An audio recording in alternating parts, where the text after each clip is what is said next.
വർഗീയമായിട്ട് ജനങ്ങളെ വിലപിക്കാൻ ശ്രമിക്കുന്നവർക്ക് അതിന് സാധിക്കില്ല എന്ന് തന്നെയാണ് തെരഞ്ഞെടുപ്പ് രംഗം നമ്മൾ സൂക്ഷിച്ചു നോക്കിയാൽ കാണുന്നത്. കേരളം കൃത്യമായ രാഷ്ട്രീയ ബോധത്തിന്റെയും വ്യക്തമായ നയത്തിന്റെയും അടിസ്ഥാനത്തിലായിരിക്കും ഇത്തവണ വിധിയെടുക്കും.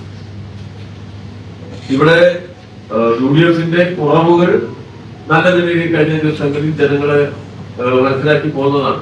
ഞങ്ങളെല്ലാം അത് പലപ്പോഴും വ്യക്തമാക്കിയിട്ടുള്ളതാണ്.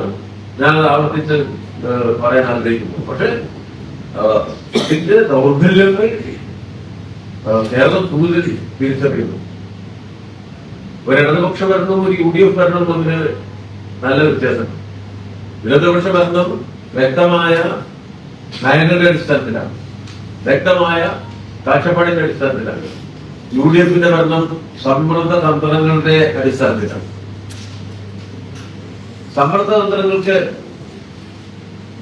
വിധേയമായിക്കൊണ്ടാണ് കേരളത്തിലെ UDF ഭരണം നമ്മൾ കണ്ടിട്ടുള്ളത്.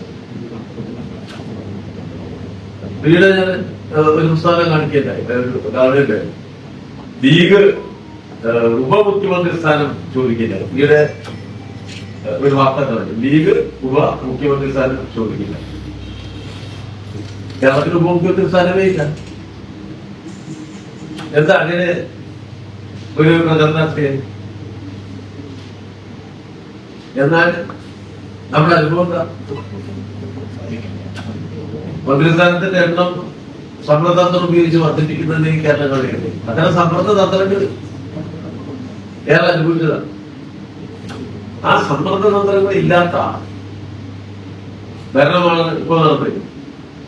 സംസ്ഥാന താല്പര്യത്തിനാണ് മുൻതൂക്കം, സ്ഥാപിത താല്പര്യത്തിന്.